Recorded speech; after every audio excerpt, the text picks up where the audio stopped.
Getting clarity on your artistic future. 7 ways to get art done and stop distraction stealing your life. Did you ever nip into the supermarket wanting just 3 specific items and come out with like 13 things you never knew you needed? And when you got home, you realised you forgot one of the 3 items you went out for? That's not a failing of yours. That's perfectly reasonable. You're like one person holding up 2 fists facing a fully trained army. And it's an army of marketeers. The supermarket employs teams of full-time professional persuaders to erase your mind when you walk into their store and fill it with what they want. And every product on every shelf and every brand does the same. And your only chance is to take in a list and stick to it. In other words, decide what you want and go for it. And the problem is not just the supermarket, it's everything. It's your phone, it's ads, it's social media, the news, messaging, reminders, emails, magazines and newspapers, posters suggested for you. It's really easy to sail through life thinking you're following your nose, but end up doing what billionaires want your entire life. We're not empty vessels to be steered by others. We can decide for ourselves, and it doesn't have to be hard work. So what will you be remembered for? What's your artistic legacy? What's your work worth to someone else? And what does your art do for people? If we can crack that, your art will bring clarity to others and remind them what being human is about. One of your paintings could be their touchstone through life. You don't have to tackle hard subjects to have an impact. If you're a dog portrait artist, it's still true. If you can capture what they love about Benji, that's real. We have our own purpose and we have our own goals. We have things we want to do, and it's up to us as artists to be clear about that. It helps to bear in mind that marketers don't just aim to distract, they want to influence our goals too. I mean, I'd love to drive a new Aston Martin to an exclusive beach and eat Ben and Jerry's with my perfect partner. Hang on a sec, no, that's not what I want. Sorry, I forgot myself for a minute. A functioning health service and a cure for ME/CFS, that's what I want. Artists remind us that there is value in humanity, intrinsic beauty. And this isn't sometime, this is now. The world is going wrong and we all know it. It's like we're living under a weighted blanket. Art can bring us round and remind us what we can be and what we can do. It can be the light. Now, I'm not sure that I know where else to find hope.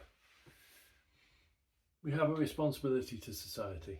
So let's do this. I've got 7 approaches for you. I'm not saying there are only 7. I'm not claiming anything. Actually, I created this to get clear about it myself, much as you might paint, to clarify your thoughts. So I'm going to skip over them. Maybe I'll explain, expand on each in other videos later, but here's what I've got. 1, imagine your future self is you. Now, we typically treat our future self as if they're a completely different person. Like, screw future me, I'm having this kebab now. This whole article is not about gritted teeth denial, by the way. I don't even know what gritted teeth are. We imagine that future you will be better, will have more resource, more willpower, they'll do things right. The diet starts tomorrow. But future you is you, same you, but actually carrying the legacy or enjoying the benefits of what you do today. Still, fuck 'em. Life's for living now. Tomorrow's not guaranteed, right? You're not normal though. You're an artist. You became an artist because you have a power of imagination most people don't have. You were born with that talent and you've trained it up your whole life. You're an Olympic imaginer. And one way to overcome that natural tendency to disrespect future you is to vividly imagine yourself in, say, 10 years' time. And I never liked this exercise. It comes up every now and then in business training.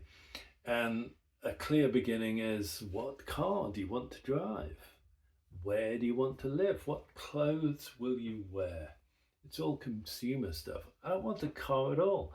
I want to commute to my job on horseback. Sure, there was a time when I watched Top Gear drive a silver Ferrari GT across Europe, and I still think that would be amazing. But nowadays I just want clean water and for it not to be a fight to get a new wheel fitted onto my wheelie bin. And yeah, that's funny, but actually what I'm saying is I want to be supported in life so I can be the best me. So what do you want?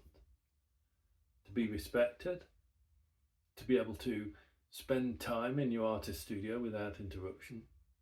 Artistic freedom? Some money in the bank?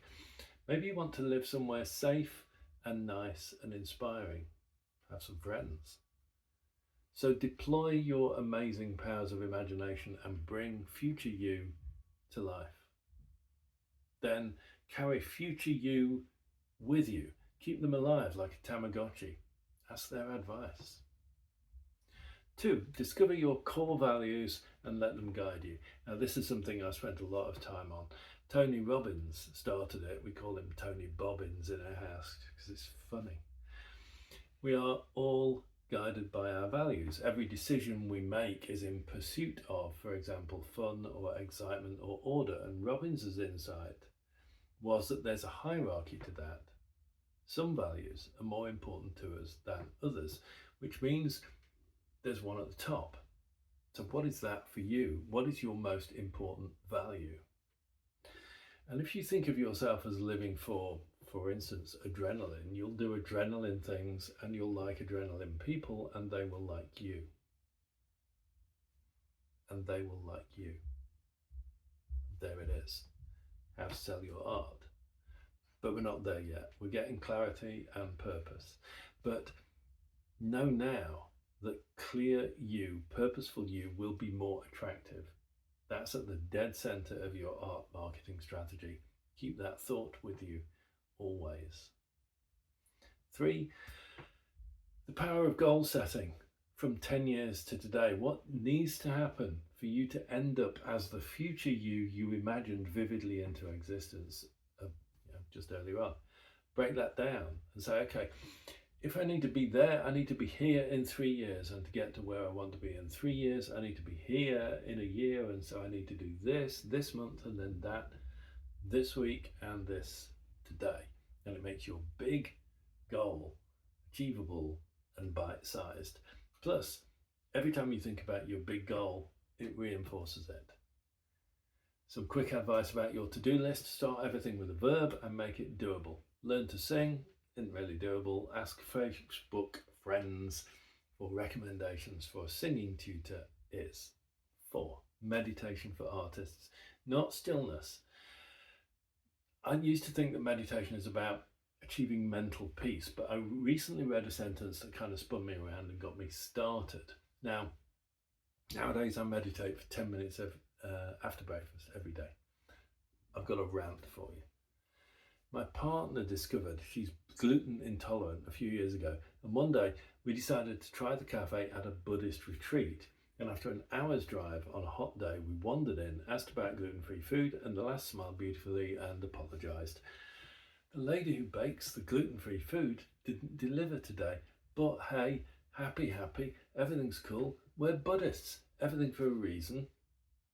And she probably sold me hardcore business capitalism and just-in-time delivery systems more effectively than anyone ever has.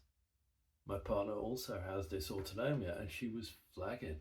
She needed something to get herself back in balance. And it had been my idea to come here too. And this place was in the middle of nowhere. Living life like nothing matters because I can just meditate stress away. In that moment showed itself to be entirely inadequate. And the conclusion is cake matters more than inner peace. I basically never wanted transcendence. I'm a reality guy. I don't need fiction. And I think if you want to be scared, look at the world, not a horror movie. And if you want to play games, invest in stock. I want to get stuff done, and sitting around omming doesn't feel like it'll help. And then I read their sentence that meditation isn't about achieving emptiness. It's about practicing noticing when your thoughts wander and rehearsing bringing yourself back. It's like training a muscle. So that's what I do. And after a few days, I found I did notice more easily when I got distracted, and I forgave myself and I came back to my task. I recommend it. 5. Harness dopamine and get happy getting stuff done.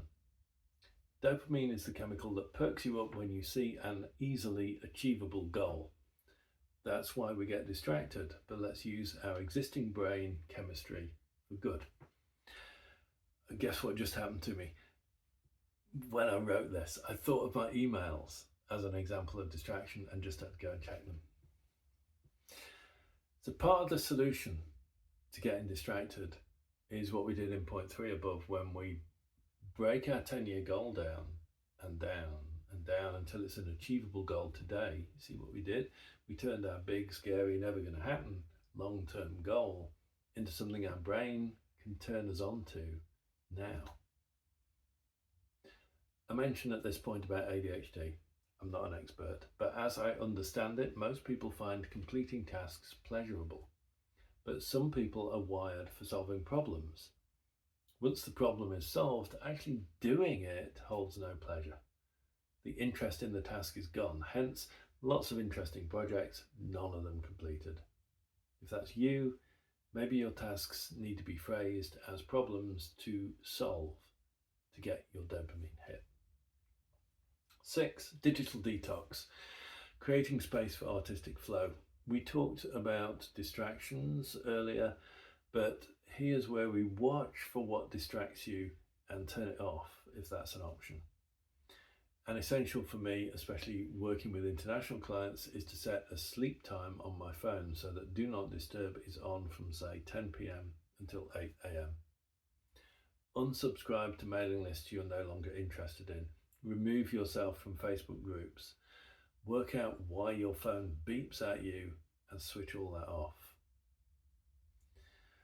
Book the 4-hour work week recommends setting a time to check your emails, let's say lunchtime, and the end of the day. Not first thing, that's for you to get done what you need to achieve that day. And after a while he says, well, try once a day for emails. And then if you survive that, try once every couple of days. Does the world end? Find a balance. I quite like SaneBox, by the way. And you could do the same with social media, but a recommendation from Perry Marshall is to decide that you're a professional user of social media, not a normal user. And in that mode, you're there to schedule posts, to advertise, to strategically comment and connect, perhaps in half an hour a day. You're not there to get distracted. And actually, because you've things to do, you're really just not interested enough in social media.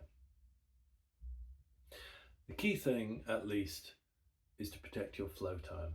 Use Do Not Disturb on your phone. 7, beyond artistic skills, crafting a supportive environment. So what is holding you back? Do you have what you need to make your art? Besides being clear about what you want and having your plan, consider what could be improved in 4 other areas. 1, the skills you need to reach where you're going. 2, your physical environment, your studio, interruptions, lighting, how welcoming does it feel?